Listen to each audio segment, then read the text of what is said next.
Parto de nuevo entonces. Sí, parte de nuevo, ya. De nuevo la pregunta, Consuelo. Consuelo, porfa, la pregunta, no. Sí. Ok. Ya. Ya, en el escenario C se puede sellar de manera temporal o definitiva. ¿Por qué y para qué se sella de manera temporal? Ya, la verdad es que cuando uno sella de manera temporal es porque uno no tiene la certeza de si el paciente va a tener o no sintomatología. Por lo tanto, el sello temporal es pensando en que quizás el diente va a pasar a un proceso de pulpitis irreversible y va a tener que hacerse un tratamiento de endodoncia, ¿ya? En ese caso, uno deja el sello temporal pensando en hacer la evaluación a una semana o a 10 días o incluso más tiempo de eso. Y uno deja el sello temporal pensando en que puede ser que inicie un proceso de aposición de dentina terciaria reaccional ante lo que se había ocurrido, o el diente puede no tener ese proceso y puede ya estar en necrosis parcial o total de la pulpa. Ok, Sí. gracias. Sí, el sellado temporal, como dijo el doctor Raimundo Sarmiento, tiene ese objetivo, es más que todo ir observando el diente en el tiempo. Si hace un sellado temporal es necesario los controles, siempre, ¿ya? Y ¿Se recuerdan, perdón, se recuerdan de lo que vimos el día de ayer en relación a los protocolos de manejo que hay a nivel mundial al día de hoy, cierto, vigentes aún, respecto de las lesiones profundas? Habían 5, ¿cierto? Ah, sí. Ya, el número 3, ¿te acuerdas, Consuelo, cuál era? Más o menos, no importa el nombre específico, ¿qué se hacía? Sí, eliminación total del tejido infectado en una sesión.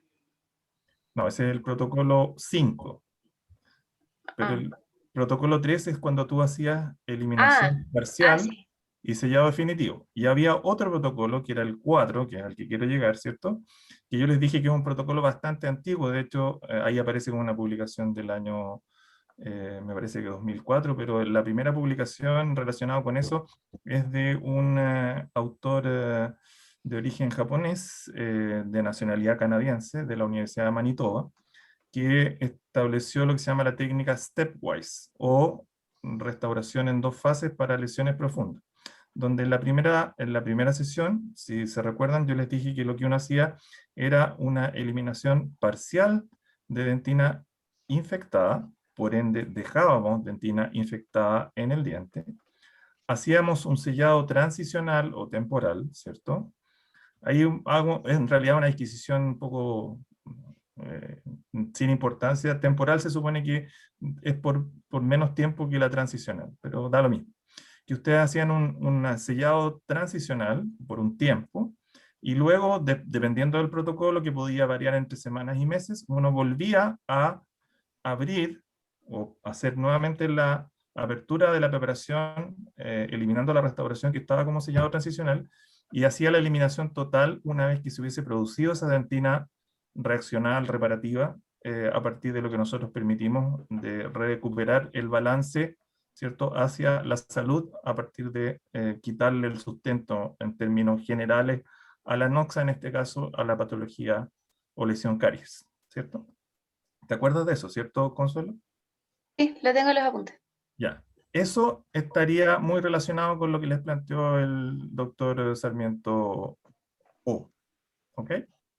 Ok, Yo soy perfecto. Sarmiento C, él es Sarmiento O, para que hagamos la diferencia. Ahora Sarmiento, tengo una duda de la clase de ayer, pero es algo muy cortito. Dale. En el hito 1, la prevención, ¿a qué se refería con cuál es la diferencia entre intervención y abordaje? Ya, perfecto.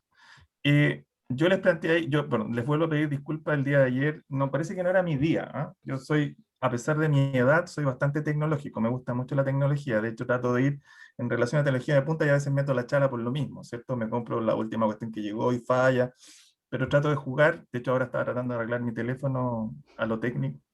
Bueno, les pido disculpas por ayer, no sé, algo pasó, se me superpusieron 2 clases y quedó bloqueado el sistema, así que creo que no fue una buena clase, pero igual. En relación a eso, cuando, a ver, cada vez que tú generas una relación con tu paciente, estás tratando de promocionar o propiciar un cambio.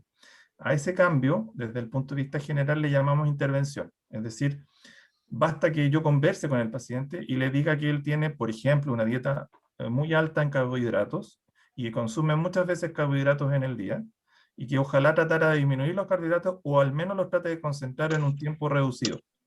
Eso es una intervención y tiene que ver con ontología restauradora, ¿cierto? O sea, tú no tomaste una turbina, no tomaste un instrumental rotatorio, no tomaste una cuchareta de caries, no tomaste una fresa, no tomaste materiales dentales restauradoras, pero sí estás haciendo una intervención, estás tratando de propiciar un cambio en el paciente. El abordaje supone que nosotros ya pasamos la fase de intervención, le enseñamos al paciente una nueva técnica de autocuidado, le modificamos sus hábitos dietéticos para modificar sus factores de riesgo, y luego comenzamos a hacer, una vez que ya hemos hecho educación, instrucción, hemos hecho un saneamiento básico muchas veces, comenzamos a hacer nuestros primeros procedimientos de odontología restauradora, y ahí tú vas, en muchas oportunidades, a hacer un abordaje. Y el abordaje implica utilizar cierto instrumental de mano o instrumental rotatorio o ambos para hacer procedimientos de odontología restauradora propiamente tal. ¿Se entiende, Consuelo? Perfecto, gracias. Ok. Yo pensé en un principio, Consuelo, que tu pregunta iba más dirigida a qué hago después de que hago ese sellado temporal. No sé si también tenías esa duda. Ah, sí, de la clase de hoy. Claro, Ajá, o sea, sí, ¿qué pasa después de ese sellado claro, temporal? porque se supone que de alguna manera yo tengo dudas de cómo se va a comportar ese diente luego de intervenirlo. Entonces he decidido no realizar una restauración definitiva, sino que esperar, ¿cierto?, a ver si aparece sintomatología. Dependiendo del material que yo haya utilizado, algunas veces lo voy a tener que remover completamente. Y otras veces voy a poder removerlo parcialmente y poner mi material restaurador definitivo encima de ese material. Si pensamos en lo que ustedes vieron en materiales dentales, hay cierto tipo de cementos que se utilizan de manera temporal, pero que no se dejan en el diente de manera definitiva. ¿Ya? Ese tipo de cementos deberán ser removidos. Y aquellos cementos que sí permitan que se queden en el diente, por ejemplo, un cemento ionómero de vidrio, yo lo puedo desgastar parcialmente si el diente no presentó sintomatología y luego realizar mi restauración definitiva. De hecho, muchas veces van a ver que la clínica, por el tiempo, porque ustedes en un principio se van a demorar mucho en limpiar la caries, en dejar el diente preparado para restaurar, a veces vamos a optar por dejar ese material ionómero para luego en una sesión posterior removerlo parcialmente y realizar la restauración definitiva. Entonces la respuesta sería, depende del material que yo utilicé para realizar esa restauración temporal. Ok, gracias.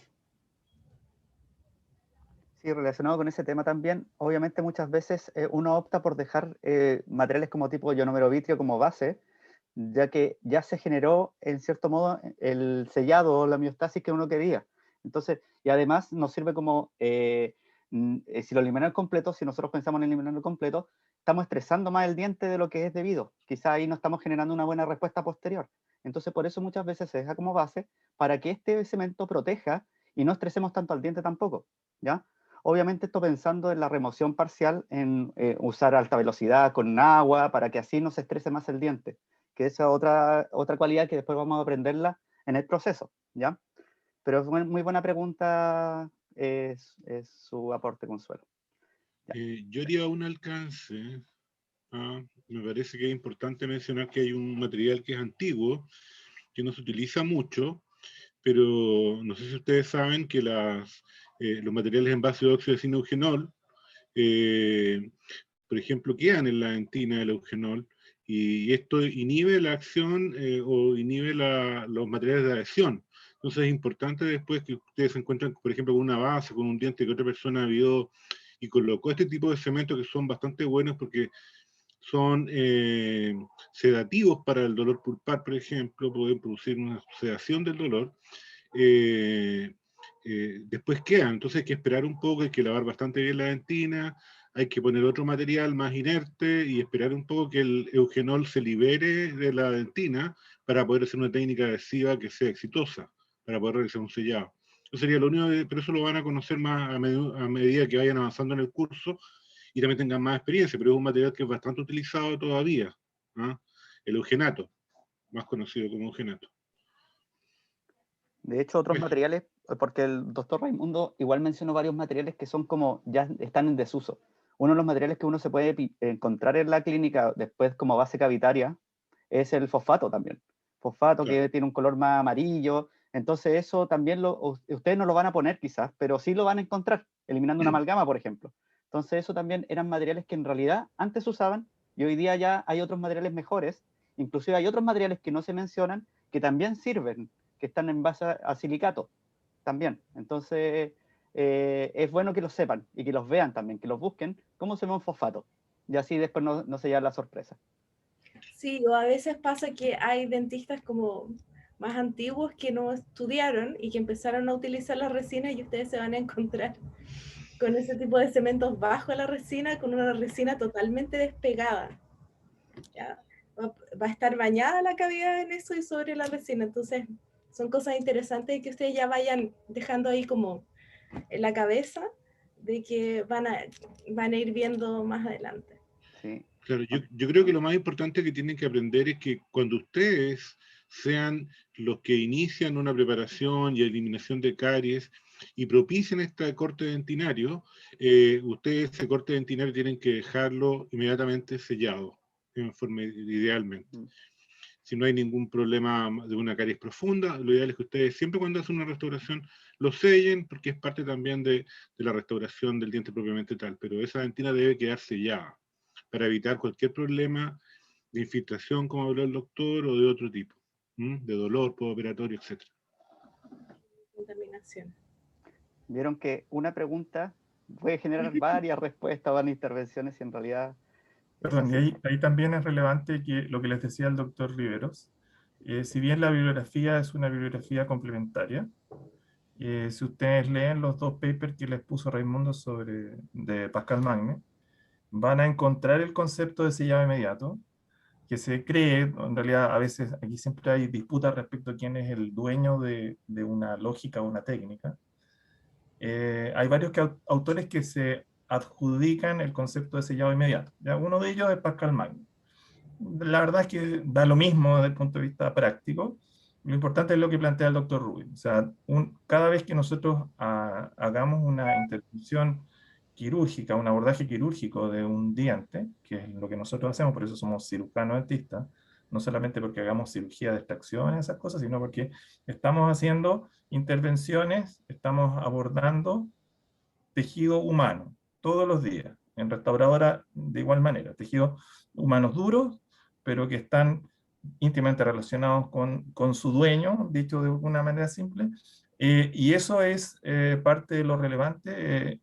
Hay mucha evidencia de que el sellado inmediato, posterior a la preparación, mejora mucho el pronóstico de largo plazo del diente, o sea, de su sobrevida del órgano dentino-pulpar macroscópico y de la restauración. Yo no sé si fue Pascal Magnet, pero yo creo que mucho antes de que él terminara de estudiar ya se hacía mucho sellado dentinario. Yo creo que los sistemas adhesivos están desde los años 80 ya, así que yo creo que igual se sellaba dentina. Así que yo creo que él es un profesional relativamente joven, quizás se apropió del término, Sí. pero se ha sellado dentinario mucho antes. Bueno, hay muchas cosas que es como el huevo y la gallina. Sí. Descubrió América en el mapa, dicen también algunos. Claro.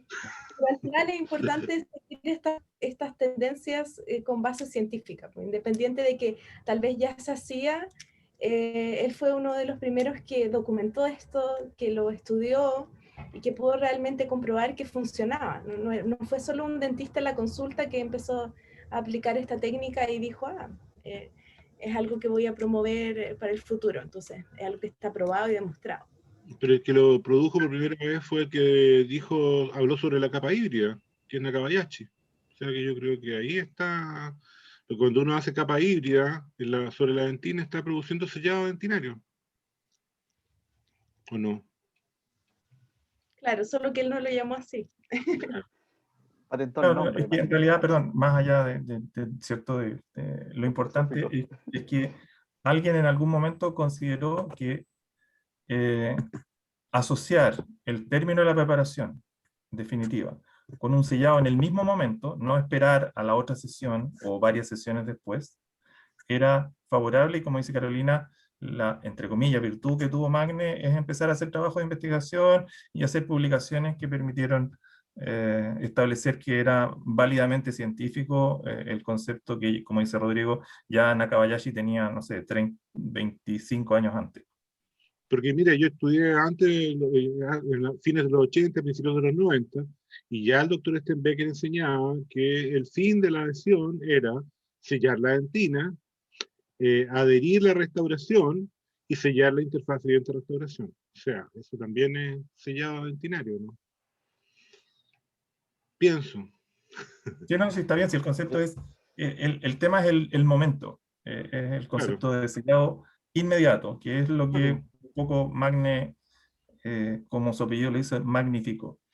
Sí, pero las restauraciones directas, generalmente las resinas compuestas, inmediatamente, si uno las abre, inmediatamente debería sellarlas. Eso es lo que es importante que les quede grabado a los alumnos. Si uno hace una cavidad para hacer una resina compuesta, inmediatamente debe hacer el sellado dentinario, o capa adhesiva, o capa híbrida, como ustedes quieran, o integrada, etcétera, y después el material restaurador, idealmente también del mismo tipo, una resina compuesta, por ejemplo. De hecho, aquí se topan hartos temas que van a ver con el doctor Sarmiento de adhesión. De hecho, después van a ver que todas estas cosas que nosotros estamos diciendo van a ir como engranándose unas con otras a través de este proceso que vamos a vivir. Entonces, es bueno que ya escuchen a los docentes, a todos, porque ya les están dando algunos tips, cosas importantes que en realidad después las van a tener que aplicar. Súper importante eso, ¿ya? Otra pregunta para que podamos explayarnos tanto como en esta. Yo tengo una duda. No, Sebastián. Sí.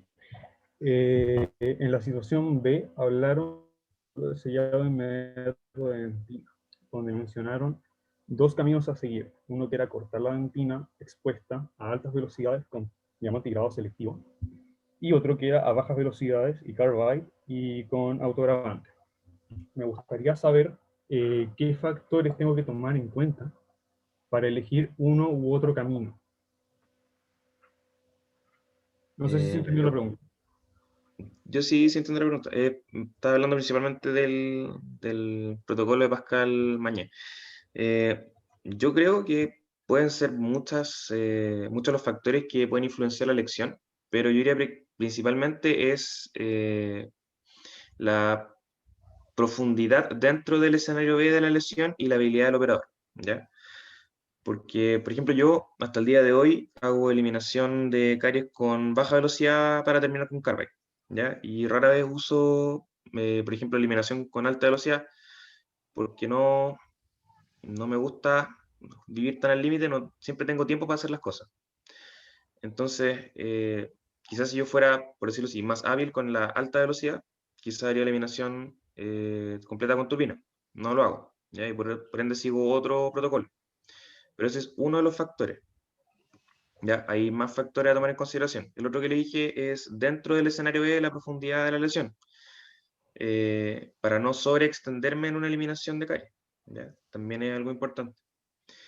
Pero Mañé no habla de eso porque él asume que el operador es consciente de su habilidad y quizás se enfoca un poco más en lo que es clínico, seguramente en la proximidad, la amplitud y la profundidad de la lesión de caries. ¿Ya? Y la temperatura no podría ser también la temperatura que alcanza el material no podría ser también un factor a tener en cuenta. O sea, a pesar de los sistemas de refrigeración, podría llegar el complejo dentino pulpar. Mira, la verdad es que sí podríamos.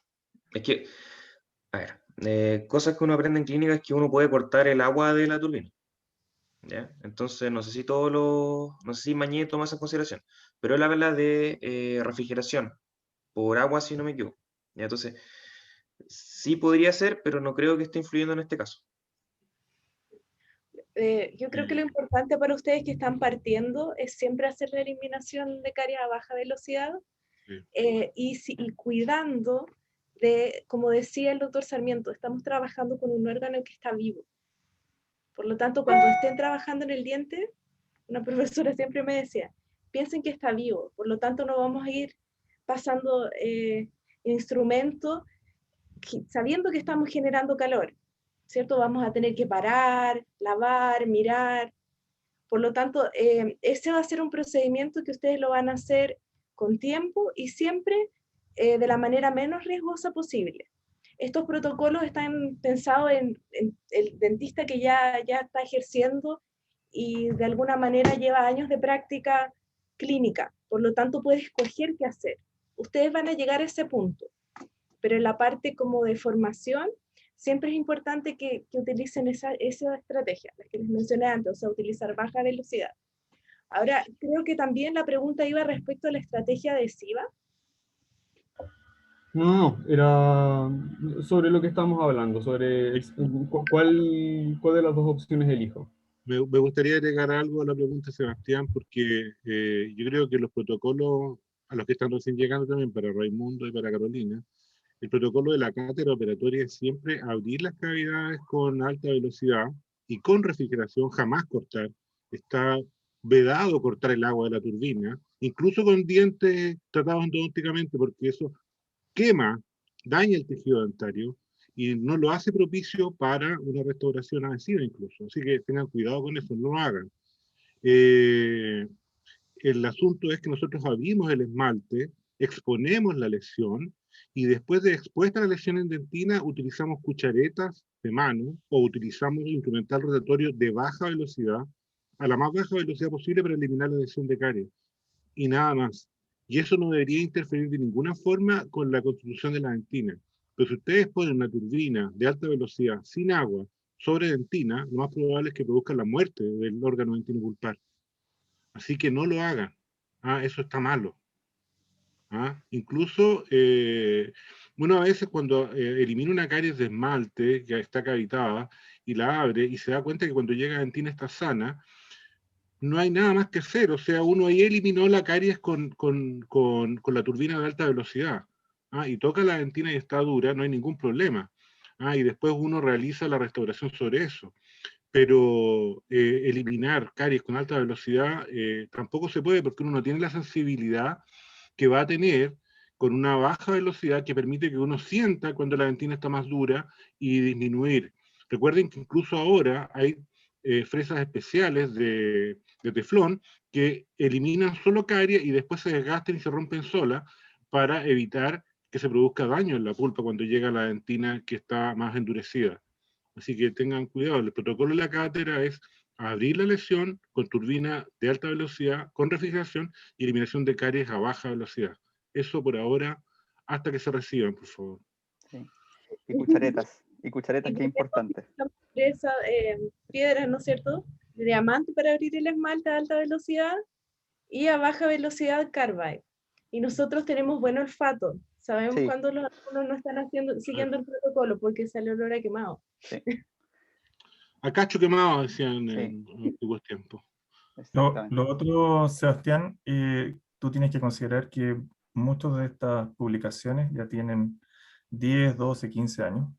Y la tecnología va avanzando. Otro de los aspectos que nosotros sugerimos, ¿cierto?, es que aun cuando estén trabajando a nivel muy superficial con alta velocidad, de todas maneras la idea es hacer trazos interrumpidos, es decir, no dejar el instrumental rotatorio mucho tiempo centrado en un solo punto, tratando de hacer un trazo, entre comillas, descansar, volver a hacer un trazo, descansar. Súmale a eso que hoy día muchas de los aparatos rotatorios, las turbinas o los equipos de alta velocidad, tienen multichorros, porque antes también la mayoría de las turbinas antiguas tenían un solo conducto por el cual irrigaban la punta del elemento rotatorio. Hoy día hay turbinas que tienen 2, 3 y más chorros para justamente mantener refrigerado el extremo activo y que no haya interrupción por los bordes de la preparación, que es algo que van a ir viendo por el camino, ¿ya? Así que, pero lo que le dicen sus docentes hoy día es lo más razonable, tienen que siempre partir con mucho cuidado, es preferible ser excesivamente conservador, sobre todo al inicio, e ir incorporando sin vulnerar la evidencia, mayor destreza o velocidad en medida que vayan adquiriéndola, ¿ya? De hecho, conceptos claves que tienen que quedar claros. Primero que todo, baja velocidad en dentina. Para mí, eliminación de carie con baja velocidad, desde ahora desde siempre lo he hecho así. Porque independiente que tenga buena mano, me gusta sentir con la cuchareta, con la carbide, pero baja velocidad.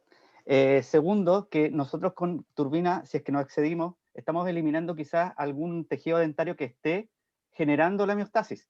Entonces la idea es no ir para atrás.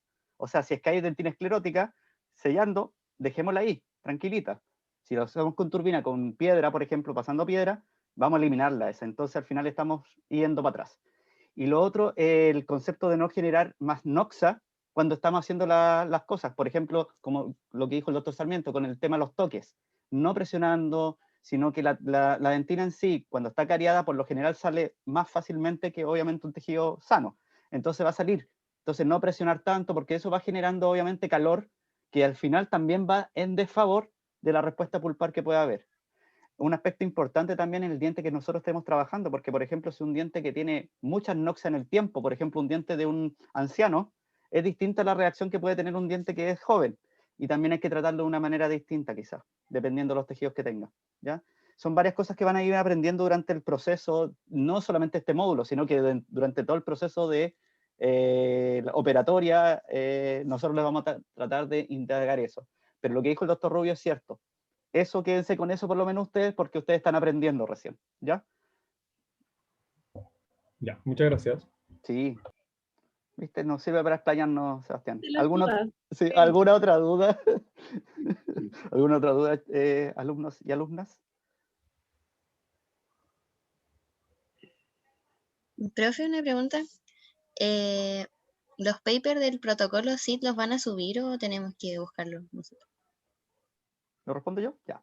Sí lo vamos a subir, no se preocupe. Hoy día mismo los vamos a subir. De hecho, el doctor Raimundo Sarmiento me llenó de paper y ahí me tiene que decir cuáles son. Y así yo lo subo al portal, no se preocupe. ¿Ya? Gracias. Sí, de nada. Oh, nadie aportó nadie. Ah, nada, no sé. Fue algo extraño. Ya. ¿Alguna otra pregunta? Sí. Yo tengo una consulta sobre una técnica llamada sándwich que ponían una capa de ionómero de vidrio y después la resina, pero mi pregunta es si eso no afecta la adhesión o no, porque la resina sale en el diente, pero saliera en el...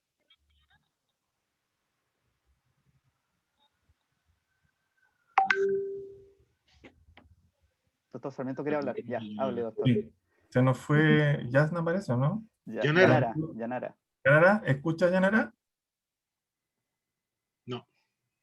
Se nos fue Yanara. Sí. ¿Yanara? ¿Acá? Sí. Sí, se Ya, los escucho. ya, ok.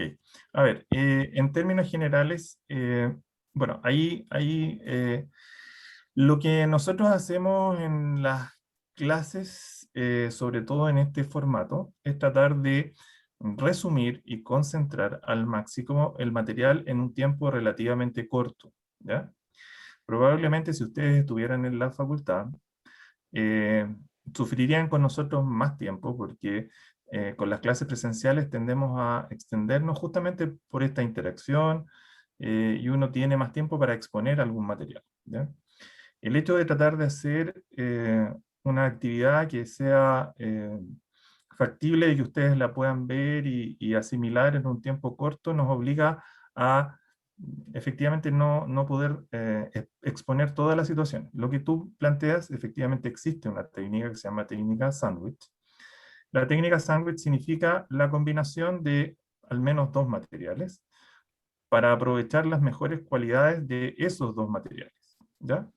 La técnica sándwich fue originalmente desarrollada para restauraciones en lesiones de Black clase 5, ¿ya? Es decir, en la zona cervical. ¿Por qué? Porque tú en la zona cervical tienes una dentina y un esmalte muy distinto de otras zonas del diente, ¿ya? Y por eso yo les planteaba ayer en la clase que es muy relevante que ustedes revisen sus conceptos de anatomía y histología dentaria, porque los van a usar durante toda la carrera, ahora ya en forma práctica. Entonces, tengo que conocer los volúmenes del material esmalte del tejido dentina, ¿cierto? En distintas zonas del diente y las características además, porque independiente de que el esmalte cervical tiene un volumen distinto, también tiene una configuración histológica y anatómica, distribución de los prismas, de una manera distinta. Y eso hace que tu tratamiento, desde el punto de vista de la instrumentación y de la restauración, tenga también que ser un poco diferente, ¿ya? En términos generales, se dice que la adhesión de los materiales de resina a nivel cervical no es tan buena como en otras zonas del diente, y eso es verdad. Dada esa circunstancia y otros aspectos, porque lesiones de clase 5 hay de distinto origen, que en algún momento lo vamos a conversar más, ¿cierto?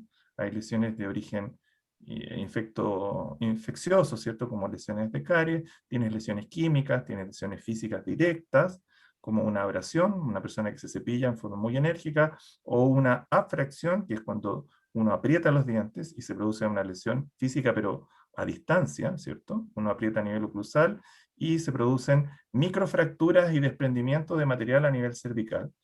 Todas esas lesiones tienen características distintas. Puede ser un detalle muy pequeño, pero la odontología restauradora es la madre de los detalles pequeños. Y ahí también está el éxito de poder seleccionar el material o los materiales adecuados y la técnica o las técnicas adecuadas, ¿ya? Como te decía, claro, efectivamente las restauraciones donde yo coloco una base o un material restaurador de ionómero vitrio, no voy a tener una muy buena adhesión entre la capa de resina compuesta y la zona que está cubierta con ionómero vitrio, ¿ya? Probablemente, o sea, perdón, ahí no tenemos una adhesión tan rica o tan resistente desde el punto de vista biomecánico como podríamos tener en un esmalte o en una dentina superficial grabada, ¿correcto?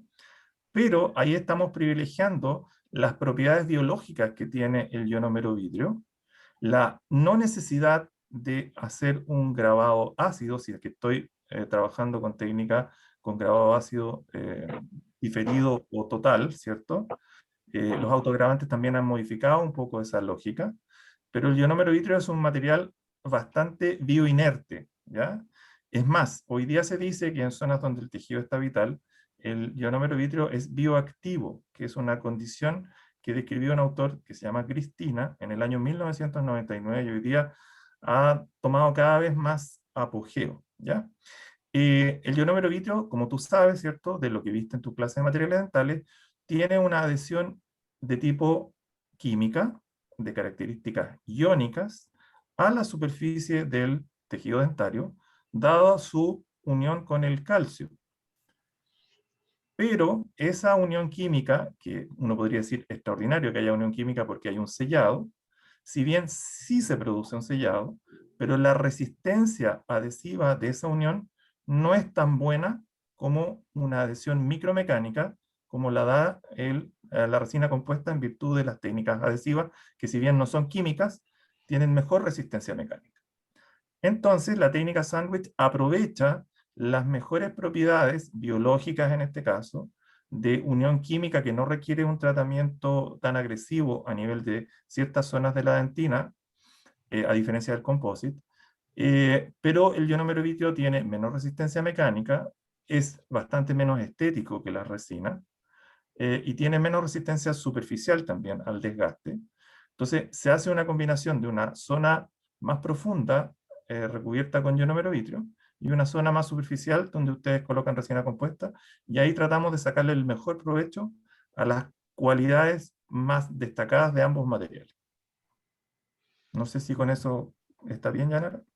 Me gustaría agregar algo, Sí, por favor. porque también las restauraciones sándwich es una restauración que se conoce coloquialmente como sándwich, pero realmente ustedes las van a encontrar como restauraciones laminadas.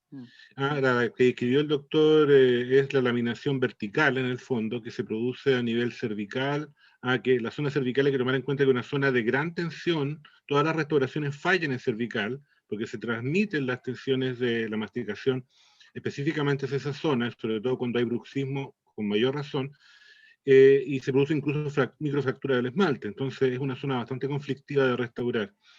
Y el problema que había con restauraciones de ionómero vítreo era que el ionómero vítreo es mucho más opaco. Entonces no daba una buena determinación estética.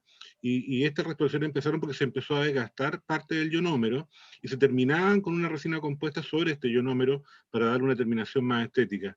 Y ahí se descubrió también que esto producía bondades porque el ionómero, como dijo el doctor, actuaba liberando flúor como un material, ¿no es cierto?, bioactivo, y el composite cumplía su función de estética.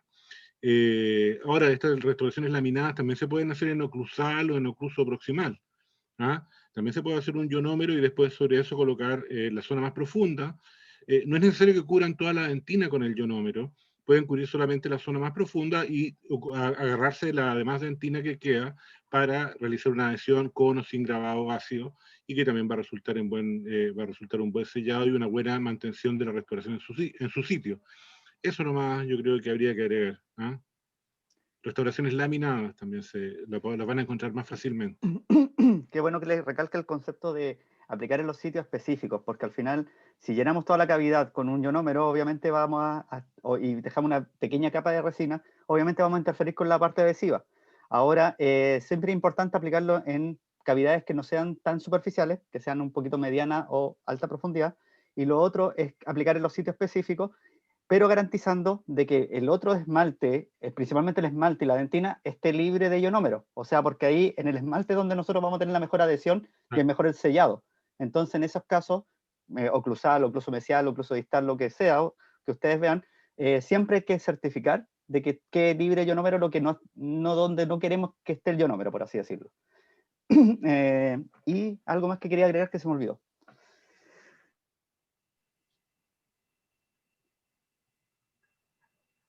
Que piensen en una técnica de sándwich perfecta, en el sentido que puedan identificar cada capa. No puede chorrear el cemento ionómero de vidrio hacia arriba, tienen que despejar las paredes circundantes, porque ustedes están aplicando ese material por los fines biológicos que tiene. Por lo tanto, la lógica demanda de que lo utilicen en la zona más profunda. Sí, otra cosa importante que también lo vamos a ver en resinas compuestas es que también se usa el ionómero como para disminuir la cantidad de resina algunas veces para el control del estrés de contracción que podamos tener o la contracción de la resina, pero eso lo vamos a ver después. Y otra cosa que quería agregar el tema de cuando uno pone ionómero como de manera temporal o intermediaria, que a mí me gusta llamarle más que temporal, de manera intermediaria, y después uno lo desgasta dejándolo como base, y sobre eso una resina. Eso también podría considerarse una técnica laminada, pero de tipo como indirecta, por así decirlo, ¿ya? Y ahí certificando lo que dijo la doctora Pardo. Eliminando todo lo de la pared de contorno y el esmalte, dejarlo libre de ionómero en este caso. Doctor Rubio, ¿quería hablar usted? No, sería una técnica laminada en dos fases. En dos fases. La primera fase, poner el ionómero, que uno puede hacer una eliminación parcial de caries incluso, dejar ionómero y después, según la respuesta del diente, uno podría eliminar parte de ese ionómero y dejar la zona más profunda y exponer el esmalte, hacer una cavidad exponiendo el esmalte, dejándolo libre de ionómero y haciendo la técnica que hacía sobre eso después. No habría problema en eso. Y ahí volvemos a la pregunta número 1. Sí, la pregunta número 1. Y damos loop. Es relevante destacar que lo que nosotros les estamos planteando, a nivel mundial existen distintas escuelas de pensamiento. La escuela latinoamericana, que su base de sustento está originalmente en Argentina, luego pasó a Chile y Colombia, y muy rápidamente Brasil superó a todos por un círculo virtuoso que comenzó en la década del 60, que ellos mandaron muchos profesionales a hacer o títulos de posgrado en el extranjero los hicieron volver a Brasil y generaron un círculo virtuoso extraordinario. De hecho, la doctora Pardo viene de su magíster en Brasil, y puede dar fe lo que estoy diciendo, digamos. Esa escuela latinoamericana tiene la ventaja de incorporar conceptos que vienen de la escuela americana, que es un poco más funcional, de la escuela europea, que es un poco más biológica, si podemos llamarlo así, y de la escuela japonesa, que es más bien tecnológica. Por favor, yo sé que estoy caricaturizando cada una de esas escuelas de pensamiento, pero la gracia de aprender en la escuela latinoamericana es que ustedes van a ver un poco, siempre se ha dicho que nosotros somos medios insulares y eso nos hace ver al mundo, eso hace muy bien en ontología, porque tratamos de adscribir aquellas cosas que tienen evidencia de distintas latitudes, ¿ya? Por ejemplo, si ustedes leen bastante de la escuela americana y de la escuela europea, de la nueva escuela europea, van a ver que ellos cada vez usan menos el ionómero vitrio.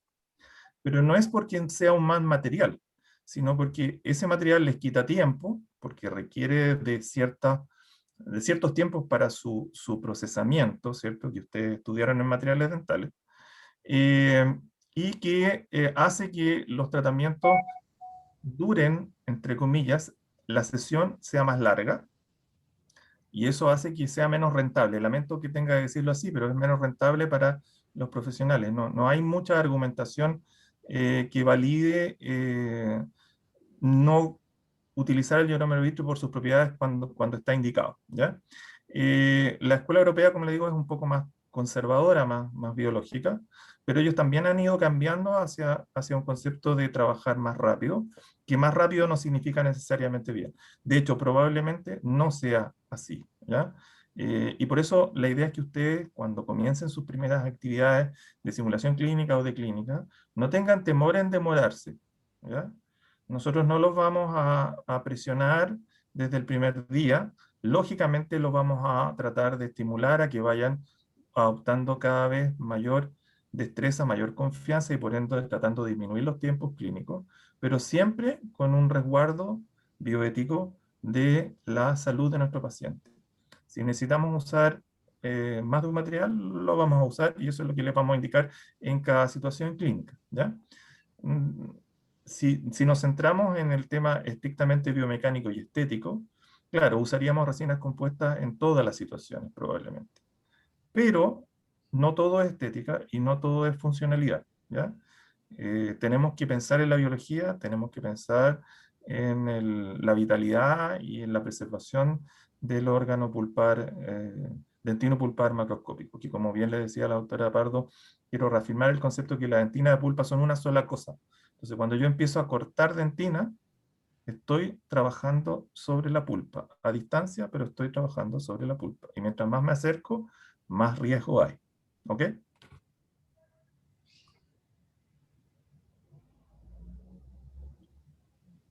¿Algún otro aporte? Ya. ¿Alguna otra pregunta? Ahí estamos en realidad viajando a través de toda la operatoria dental, no solamente la clase del doctor Raimundo Sarmiento, que en realidad es una clase de base súper importante para todos. De hecho, homeostasis incorpora todo lo que nosotros estamos haciendo. Si no hubiese homeostasis, obviamente no tendríamos dientes con buen pronóstico, no tendríamos buena adhesión, quizás no tendríamos buena reacción del diente, etc. Entonces, de una parte tan básica, que después quizás varias de estas preguntas las van a ir solucionando ustedes también en el proceso que nosotros vamos a vivir en operatoria dental en general, ¿ya? Entonces no duden o no tengan miedo a preguntar, porque al final la idea es que nosotros complementemos todas sus dudas y así ustedes después tienen una base para que cuando lo encuentran digan, ah, miren, esto es lo que me dijeron los docentes, ah, esto es lo que, verdad, tiene fundamento, y ahí ustedes empiecen a indagar un poco más, ¿ya? ¿Alguna otra pregunta? Ahora, haciendo esa pequeña observación. De que se encuentra el tratamiento de cada diente, se han usado históricamente. Lorenzo. Estaba viendo el PowerPoint, parece. Estaba viendo el Sí, video. Otro clon de Raimundo. Raimundo. Estoy practicando mis dotes de ventriloquio. Sí, estoy practicando tus dotes. Mira tú. No importa, Lorenzo, si no vio el PowerPoint, no se preocupe. No, profe, sí lo vi. Ah, ya, Profe, ya. te juro que Seamos lo vi, positivos. Yo creo que Lorenzo está buscando algo en el Sí, PowerPoint que ya vio sí, para preguntar, ¿cierto, exactamente. Lorenzo? no ¿No es va a cierto? preguntar, pero era para acordarme. Ya, Está bien, perfecto. bien. Está bien, para eso sirven los videos, para eso sirve esto, porque al final muchas dudas que tienen después las van a empezar a buscar. Ah, en el video me acuerdo en esta parte vimos algo parecido y ahí lo van a empezar a indagar. Y la Sí, idea exacto. del taller es lo mismo. La idea del taller es tratar de llevar la teoría que le enseñó muy bien el doctor Raimundo a algo más práctico, entre comillas, o sea, algo práctico online, ¿ya? Así casos clínicos, quizá algunos casos clínicos, después le vamos a explicar un poquito, aunque ya le explicó algo el doctor Raimundo en el video, de hecho la última parte está referido a eso, ¿ya? Pero igual vamos a indagar en ello. Ya, ¿alguna otra pregunta? Porque si no hay preguntas, ¿ah? Caro, ¿tiene una pregunta? No, estaba viendo las fotos de los estudiantes. Ah, ya, sí, sí, yo todavía me quedo con Eren Jaeger que está por ahí, no sé, yo lo vi Porque de nuevo. yo vería la ronda, por eso. Ahí está Eren, Marion Burgos, Eren Jaeger, ya. Ya, porque si no tenemos preguntas, supuestamente debería haber un break ahora, si lo quieren tener, o brevemente el doctor Raimundo va a explicar como más o menos lo que vamos a ver en el taller. Ahora, cabe señalar que el taller lo vamos a subir durante la semana, como fue una de las primeras actividades, nos pilló un poquito el tiempo, pero eso es lógico, pero ahora lo vamos a ver, ¿ya? Porque el taller está destinado para el próximo lunes, ¿ya? Para el desarrollo del próximo lunes. Entonces la idea es que en la semana esté para que ustedes sepan, y si es que tengan que reforzar un poquito más algún concepto, viendo de nuevo el video en alguna parte específica, lo hagan, ¿ya? Esa es la idea, que sepan a lo que van el día lunes, ¿ya? No sé si... ¿Mm? Voy a compartir entonces un poco la pantalla. Sí, ¿Puede ser? no creo que nos demoremos más de 10 minutos aquí para que quede más No, libre antes, ¿ya? no, sí, esto es bien corto ya, pero... Comparte nomás, Ray. Ya, ahí está. Básicamente el taller tiene que ver con la última nota rápida. Ya, para los que vieron la clase, se acordarán de lo que hablamos. Para los que no, les queda como tarea. Pero la idea del taller va a ser varios casos clínicos, 3, 4, no más que eso, donde tenemos que aplicar un poco lo que sale en la clase y lo que se habló hoy día. Ya vamos a ver varias fotos, quizás algunos casos con radiografía, lo que teníamos planificado, y fotos clínicas de la eliminación de restauración o eliminación de lesiones, y ver qué es lo que va ocurriendo con el sustrato, qué es lo que va apareciendo, y en virtud de eso ustedes tienen que ir respondiendo cómo van a lograr la hemostasis y qué van a hacer versus esta situación respecto al sellado del medio interno, ¿ya? Van a tener que determinar en qué escenario nos encontramos y les voy a pedir que planteen distintos enfoques, distintas formas de resolver estos problemas, ¿ya? También les voy a pedir que esquematicen de qué estamos hablando, por ejemplo, aquí, dónde está el área más profunda, qué está ocurriendo ahí, y con eso ver qué es lo que creen ustedes que pasó, si eliminaron con alta velocidad, baja velocidad, alta velocidad, después baja velocidad, y que se explayen con eso, vamos a ir aplicando, y lo más probable es que si nos ponemos pesados, coloquemos un caso que sea de dientes tratados ópticamente, para que tengan que pensar harto y rebuscar, ¿ya? Pero principalmente el taller va a ser eso, o sea, va a ser aplicar lo que se vio en la clase respecto a fotografías como esta, pero de casos más detallados, ¿ya? Paso a paso, eliminación de, no sé, la restauración, eliminación de una lesión secundaria, radiografía, ver la existencia o no de una, por ejemplo, no, ¿para qué me voy a entrar más? Ya. Y eso es como una precuela de lo que va a subirse durante esta semana para que veamos el próximo lunes, ¿verdad, Cris? Sí, el próximo lunes. Así que Ya, sabiendo pero va a ser eso... un taller bien aplicado.